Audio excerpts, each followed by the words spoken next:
You think a steak dinner has to be expensive? For 40 years, Sizzler made every working family in America feel like they were dining like rich millionaires. In the summer of 2000, a 3-year-old girl sat down for a family dinner at a Sizzler in Wisconsin and never came home. One of dozens poisoned by the very salad bar that built the empire. You will discover how a 99-cent steak and a wall of free salad turned 2 factory workers into the owners of a 700-restaurant empire, and how the company poisoned its own legend. And by the end, you will learn why the all-you-can-eat salad bar that made Sizzler feel like luxury became the exact thing that destroyed it. It all starts with the sound a steak makes when it hits a hot plate. This is the rise and fall of an American institution. How did the restaurant that made everyone feel rich end up bankrupt? Twice? On August 3, 1958, inside the Airport Village shopping center of Culver City, California, Del and Helen Johnson opened the doors to a new kind of dining room. Del, a former ice cream salesman, spent months studying high-volume, low-cost operations. He and Helen scraped together their savings, furnishing the small space with repurposed church pews. While corporate myth later cast them as factory workers, the reality was simpler. They understood the limits of a working-class budget. They offered a complete dinner, a grilled steak, a baked potato, a fresh salad, and a roll for just 99 cents. In an era when a steakhouse meal was a luxury reserved for special occasions, this price made the experience accessible to families who rarely dined out. The magic of the concept relied on the performance of the meal rather than high-end culinary craft. The restaurant's name itself came from the sudden, loud hiss of meat hitting a screaming hot metal plate. As servers carried the heavy platters through the dining room, the sound and rising steam commanded attention, turning a cheap dinner into an event. But to turn this single, loud room into an empire, the Johnsons had to prove they could replicate their theatrical formula across the country while keeping costs incredibly low. The Johnsons' 99-cent steak succeeded because it was built on a cold, calculated system. To deliver a full-service steakhouse experience at prices barely above fast food, Sizzler stripped away traditional dining room overhead. Customers ordered their meals at a front counter, but sat down to real metal cutlery and a bustling dining room. Behind the kitchen doors, the real cost control mechanics took over. In-house butchers sliced primal beef cuts on site to bypass expensive supplier markups, while kitchen staff followed standardized prep routines to eliminate food waste. This simple, repeatable blueprint allowed the brand to scale with remarkable speed. By 1961, the chain had grown to 12 locations, and by 1965, the network surged to nearly 100 restaurants across California. Sizzler had transformed from a local novelty into a highly efficient, high-volume regional machine. But this rapid expansion was quickly outgrowing the founders' limited cash reserves, which meant the entire system was ripe for an ambitious outsider with fast food pedigree to step in and buy the future. In 1967, Del and Helen Johnson stepped away from their creation, selling the entire Sizzler system to an ambitious local businessman named James Collins for $1 million. Collins was no stranger to the brand. He had run a neighboring hamburger stand back in 1958 and even loaned the Johnsons equipment to set up their very first kitchen. By then, he had built a massive network of Kentucky Fried Chicken franchises, developing a sharp eye for corporate speed and tight margins. With the purchase, Collins took control of 164 locations, though only 4 were company-owned. He quickly formalized the scaling strategy, incorporating Collins Foods International on August 13, 1968. This handoff recast the scrappy family startup as a cold, metrics-driven expansion engine. Collins possessed the capital and the franchising playbook to take Sizzler into every suburb in America. But rapid growth threatened to dilute the brand's quality unless he could find a way to make abundance highly profitable. In 1978, Sizzler redesigned its dining rooms around a new centerpiece, the all-you-can-eat salad bar. This single operational shift turned the chain from a simple, transactional steak stop into an experience of immediate abundance. For the price of a modest dinner, families received a plate and a license for unlimited return trips, piling hills of chilled lettuce, pasta salads, and fresh fruit as high as they pleased. Alongside this endless green display came the arrival of signature cheese toast, Parmesan-crusted, golden, and thick-sliced, served warm directly to the tables. This sensory combination made wealth feel visible, tactile, and deeply personal. A dinner out became a celebration of choice where the customer controlled the portion size, leaving behind the calculated restraint of a tight budget. Sizzler had successfully democratized the feeling of middle-class luxury, proving that generosity could be packaged as a highly profitable business model. But as Collins watched these salad bars draw massive, hungry crowds night after night, he realized the restaurant's operational focus was drifting far away from the grill, setting up a dangerous struggle over what Sizzler was actually selling. Throughout the 1980s, Sizzler occupied a central place in the weekly rhythm of suburban America. On Friday nights, after paychecks cleared, families did something unusual for a budget restaurant.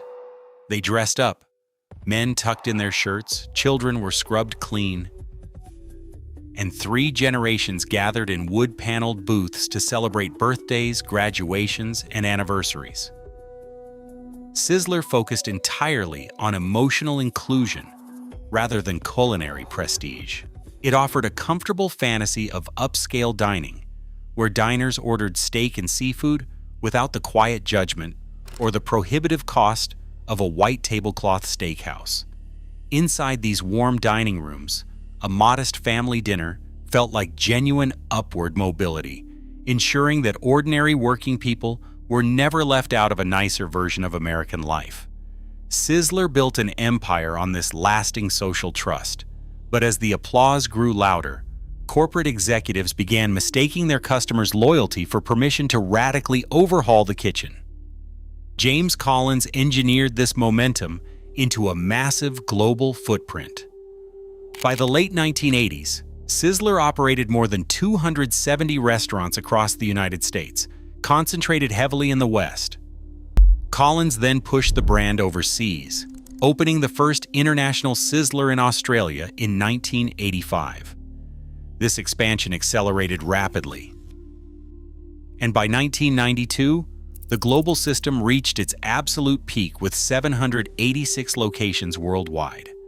But this massive scale came with a quiet boardroom danger, as the brand was now a sprawling machine that depended on strict operational consistency.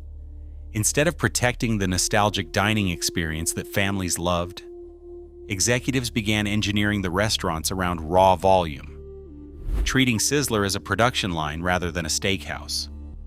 This constant focus on throughput meant the company began prioritizing margins over the very theater that had built their empire, triggering a desperate search for new ways to squeeze profit from every square foot of real estate. In the early 1990s, Sizzler management looked at the success of their salad bar and made a calculation that redefined the company's trajectory. Instead of a steakhouse with a side attraction, they chased the buffet boom, expanding the self-serve footprint into a sprawling multi-station model. They retrofitted dining rooms with heavy buffet islands, but these structures consumed valuable seating space, reducing the number of paying parties a location could host. Longtime executive Robert Clark later observed that Sizzler had 30 good years, and going into a buffet just about killed it. The new format was expensive to maintain, demanding constant labor to prep and replenish dozens of hot pans before they spoiled. But the deepest damage was psychological. By turning the restaurant into an endless food line, management altered the customer's mission, from an aspirational steakhouse occasion to sheer quantity. Sizzler was no longer selling the luxury of a cheap steak. They were selling a competitive eating challenge, which meant profitability now rested on the razor-thin margin between what diners paid and how much they could carry back to their booths. To survive under the weight of this endless consumption, the company had to find a way to make the food itself significantly cheaper to produce. To offset the soaring food waste and high labor costs of the new buffet islands, corporate management began squeezing the kitchen's supply chain. Executives altered the specifications for their core proteins, phasing out the skilled in-house butchers who had once sliced fresh beef on site. In their place came vacuum-sealed, pre-portioned cuts of cheaper, lower-grade utility beef, while premium seafood was replaced by heavily battered, high-sodium alternatives designed to fill diners up quickly. Sizzler's original value equation, an honest steakhouse meal at a working-class price, was replaced by a strategy of pure, cheap volume. But customers quickly noticed that the steaks were thinner and the shrimp tasted of freezer burn, transforming what once felt like an aspirational luxury into a disappointing compromise. Families began quietly staying away long before corporate accountants acknowledged the damage, which meant the company's aggressive pursuit of margin was actually destroying its customer base. With empty tables multiplying and debts mounting, Sizzler's parent company soon faced a mathematical reality that no amount of cheap buffet filler could stall. On June 2, 1996, mounting debts forced Sizzler to file for Chapter 11 bankruptcy protection for the first time. To stay afloat, the parent company immediately closed 130 underperforming restaurants, effectively shedding half of its corporate-owned footprint in a single stroke. This retrenchment was a quiet geographic surrender, pulling the brand's presence severely back from the Northeast and the Midwest. By the time Sizzler emerged from bankruptcy court in 1997 as a much smaller chain, the American dining market had fundamentally shifted without them. During Sizzler's years of internal crisis, newer casual dining rivals like Outback Steakhouse and Olive Garden had captured the suburban family market with fresher, more focused dining experiences. At the same time, rising fast casual concepts drew away the exact price conscious diners who had once chosen Sizzler for value. Sizzler's heavy buffet islands and wood-paneled decor suddenly looked dated, expensive to maintain, and highly inefficient. The newly structured company had far fewer units, tighter margins, and absolutely no room for operational error, which meant the fragile, hollowed-out brand was now trying to survive on nostalgia alone, completely unprepared for a silent, microscopic hazard that was about to enter its kitchens. In July 2000, the silent hazard entered two Sizzler locations in the Milwaukee area, one on Layton Avenue and another near Mayfair Road in Wauwatosa. Inside these kitchens, employees preparing raw sirloin tri-tip, supplied by the XL Corporation, inadvertently transferred E. coli 0157H7 to fresh watermelon destined for the self-serve salad bar. The restaurant's tight physical layout, which placed raw meat processing areas in dangerous proximity to ready-to-eat food preparation stations, allowed the highly infectious pathogen to bypass basic sanitary barriers. When families picked up their plates to partake in Sizzler's hallmark ritual of unlimited abundance, they were instead consuming a life-threatening toxin. The local health department scrambled to track the outbreak as hospitals began filling with severely ill patients. Ultimately, 64 diners were laboratory-confirmed sickened, with state officials recording hundreds of probable cases. Dozens of victims required emergency hospitalization, with several children developing hemolytic uremic syndrome, a severe condition that causes kidney failure. Among them was 3-year-old Brianna Creefall, who died after her infection progressed to HUS and required dialysis, turning a simple family dinner into an unimaginable tragedy. The catastrophe struck at the physical, and emotional center of the Sizzler brand. The self-serve model, once celebrated as the ultimate symbol of middle-class luxury and choice, was suddenly exposed as a devastating liability. Sizzler responded to the panic by permanently abandoning its remaining Midwest locations and retreating from the region entirely. But the domestic damage was already permanent, which meant the fragile chain was now utterly vulnerable to any new blow, even one striking its most profitable international outposts from half a world away. The next crisis struck halfway across the world in March 2006, when rat poison was found inside the salad bars of 2 Brisbane locations, forcing all 28 Australian Sizzlers to immediately suspend their self-serve service. Corporate executives labeled the poisoning an isolated act of sabotage. But the public relations disaster compounded a much larger systemic decay. Throughout the 2000s and 2010s, escalating labor, food, and real estate costs steadily squeezed the chain's remaining profit margins. A 2011 management group buyout of the American business prolonged its survival, but failed to restore the old emotional promise of the brand, which meant a highly vulnerable Sizzler was left entirely unprotected when a final devastating global shock arrived. In September 2020, Sizzler USA filed for Chapter 11 bankruptcy a second time. The pandemic shut down indoor dining, crushing sales at the worst possible moment. Landlords refused to offer rent relief, which meant the cash-starved company had to abandon its remaining national footprint. Sizzler survived only by retreating almost entirely to its original Western stronghold. But the grand middle-class dream it once sold had already vanished.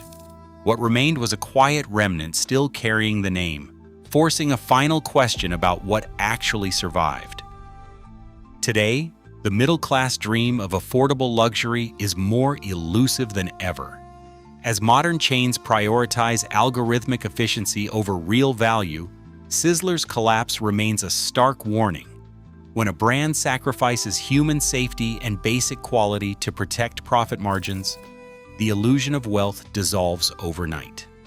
Trust, once broken, cannot be franchised.